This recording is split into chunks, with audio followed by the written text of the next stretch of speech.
Speedruns are incredibly satisfying to watch. One of my personal favourite speedruns is Super Mario Odyssey. The movement and technical skill on display there is mesmerising. But I'm not going to be talking about a game like that today. There's one speed game which I think transcends everything else, and it's not one you would expect.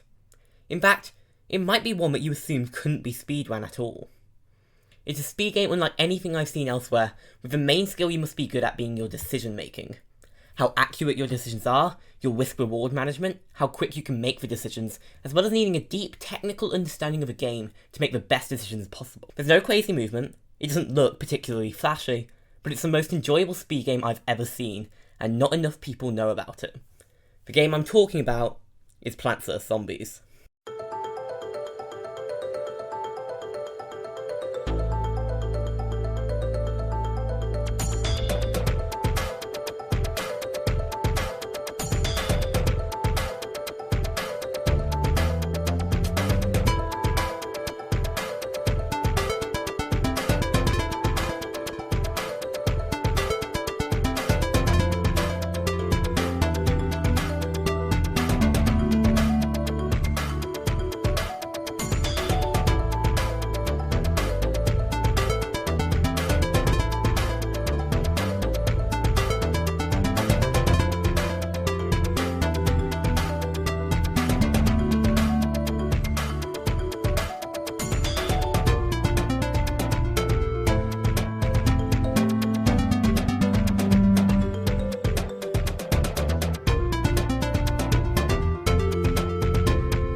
Straight away, you might be thinking to yourself, how on earth can this game be speedrun? It's the most common question I get when running the game myself. Well, apart from maybe what's your favourite plan, and it's a fair one to ask. After all, a lot of people are familiar with a tower defense game such as Bloons, which is inherently an auto-scroller. You might think that Plants vs Zombies is the same, with each wave being scripted to happen after a certain amount of time has passed. However, Plants vs Zombies has one mechanic that makes it different to other tower defense games and allows for the speedrun to exist. The 50% rule.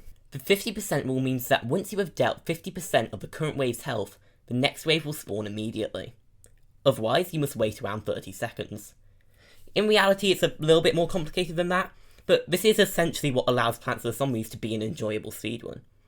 Without this mechanic, the game would be an auto-scroller. You would only be able to go faster through selecting your seeds and killing the final wave as quick as you can. With the 50% rule, the entire level matters, not just the start and the end. There are a few exceptions to the 50% rule. Some categories don't have it at all, but in any percent, the vast majority of levels have it. The main exception you must remember is that on the wave before the huge wave, it's not 50%. You must kill every single zombie for it to progress to the huge wave. As I mentioned, the 50% rule is actually more complicated than it first seems. Strictly speaking, it's not always 50%. Instead, it's a random number between 35 and 50, inclusive. This means that you have to deal 50% to guarantee the next wave spawns, but it's not always necessary. Let's take a look at probably the best level to test out the 50% rule, Walnut Bowling. As you can see here, killing one out of the two coneheads that spawn in this wave will always activate the rule, and cause the next wave to immediately spawn. But now let's look at a different type of wave. Coneheads have about 2.4 times the amount of HP as a basic zombie, and so killing the two basics will only deal just under 46% of the wave's health. This means that there's approximately a 72% chance the next wave spawns immediately. As you can see, this is inconsistent, but it's not unfair. If you're aware of the game's mechanics, you'll know that doing this won't guarantee the rule, and so you should instead kill the conehead, which will guarantee you get the rule. There might be certain situations that arise where you might want to gamble on getting a lucky rule activation, but it is a gamble. This means that sometimes there's a safe play, and sometimes there's a risky play. During the run, one of the skills you develop is your ability to evaluate the risk versus reward, depending on what pace you're on, how early in the run it is, the chance that the risk pays off, etc. One acronym is probably springing to mind right now: RNG. Usually in speedruns, RNG is seen as the worst element in the run.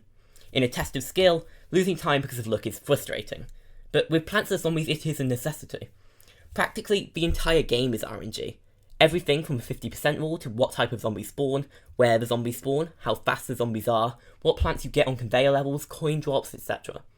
However, if this RNG didn't exist, Plants vs Zombies would not be a fun speed game. There would be no decisions to make, no risks to take. PvZ is not let down by RNG, it is enhanced, it thrives because of RNG. And a lot of the skill comes from predicting what the RNG is going to look like due to information you gain or by doing manipulation. So, in what sort of ways do we play around RNG? Well, the game has certain mechanics that we can use to our advantage. For example, a zombie is less likely to spawn where a zombie has just been. This means you know what to prioritise and can try and predict where certain zombies will spawn based off the previous zombies. This is most clear on what we call prediction levels. When the game introduces a new zombie, it has a scripted spawn to make sure that the player actually encounters a zombie during the level. On the night levels, they spawn on wave 6. This means we can place a potato mine to instantly kill that high threat zombie for only 25 sun. Potato mines take 15 seconds to arm though, so we can't place it in response to the zombie, otherwise it will just eat it. By using the zombie spawns, as well as knowing a rough idea on how many coneheads we'll get in the level, we can predict where the zombie will spawn and place a potato mine there. But let's go back to something I just mentioned. Having a rough idea on how many coneheads will be in the level. When the level starts, a preview will be shown on the right hand side of the screen. A lot of people think that the only thing this does is tell you what type of zombie will appear in the level, and that is true, that's its main purpose. However, how many zombies appear in preview also gives us information. Take 1-4 for instance. On this level, the only types of zombies are basics and coneheads, but how many coneheads appear on the preview gives us a lot of information. One conehead means that less than 20% of the zombies in the level will be coneheads. 2 coneheads means that 20 to 29% will be coneheads, 3 coneheads is 30 to 39%, and 4 coneheads is 40 to 49%, which is also the maximum amount of coneheads you can get. You might think that knowing about it probably doesn't mean much, especially on a level like 1-4 where we only have 4 plants at our disposal. However, this really affects how we play the level. The advantage of getting basic zombies instead of coneheads is that they are less total HP, having 540 instead of 640. They also spread out more, as 2 basics will spawn in different rows, probably, instead of 1 conehead being contained to 1 row. So, lawnmower kills are a lot more valuable when you're going to get a lot of coneheads because of their increased HP. This means when we get a high amount of coneheads, letting early zombies go to the lawnmower becomes really valuable, even if you must sacrifice pea shooters, which isn't that easy without the shovel. Ideally, you want a low conehead preview, but even though a 4 conehead preview should theoretically be the worst, because you have so much information, it can actually turn into an all-white level. And this is a level where we don't even choose what plants to bring. Some levels have different seed selections depending on the preview, such as 4-7, where you can drop Scaredy for another instant kill if you see very little coneheads, or the 2 flag pool levels where you can swap Repeater for pea shooter if you see only 1 conehead, as pea shooters are better at spreading out due to being cheaper. 1 cone, that's cool, wait. 1 cone. I actually remembered, oh my god. We haven't even got on to manipulating RNG. Now, this isn't like manipulation in Pokemon speedruns, this is more taking advantage of an intended mechanic in the game. There's 2 types of manipulation that we do in speedruns: mower manipulation and conveyor belt manipulation. When a lawnmower gets used, zombies are unable to spawn there for 2 waves, or at least it's such a low chance that you'll basically never see it. This is used a lot, especially early on, to funnel all the zombies in a final wave into a single cherry bomb, or to make zombies ignore a bad grave row for a while. Conveyor belt manipulation refers to the final stage in each world, as well as 3-5 and 5-5. When there are 3 or more of the same plant on the conveyor, the chance you get that plant is reduced, especially once you have at least 4. Yes, that means if on 1-10 you were saving your cherry bombs until you really needed them, then you were giving yourself less cherry bombs for the whole level. In speedruns, we use this to lower the chances of getting useless plants. Walnuts on 1-10, ice creams on 2-10, tallnuts on 3-10, etc.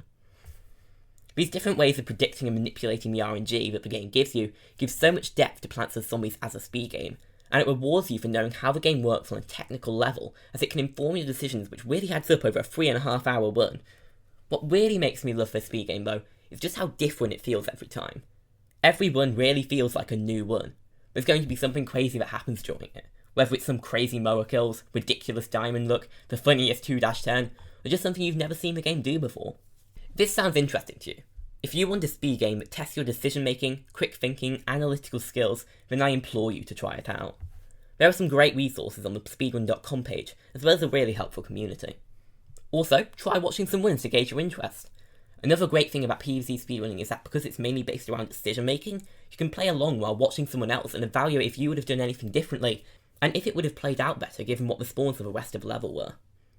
I have a couple of highlight videos on this channel, although the only any percent one is a one that's 7 minutes slower than my current PB, and I stream wins on Twitch, so I'd appreciate if you check those out as well as the current world record. If 3.5 hours seems daunting, or you don't have the time, I recommend you do a segmented one. Obviously don't try and submit it, but if you do it over a few days and break it up into 5 worlds, you can still have fun with it without the huge time commitment. So that's plans for zombie speedrunning. Or well, one specific category. What I've said mostly applies to the other categories, although there are some that are very different. If those look interesting to you though, give them a try too. Either way, I hope I have piqued your interest in this amazing speed game.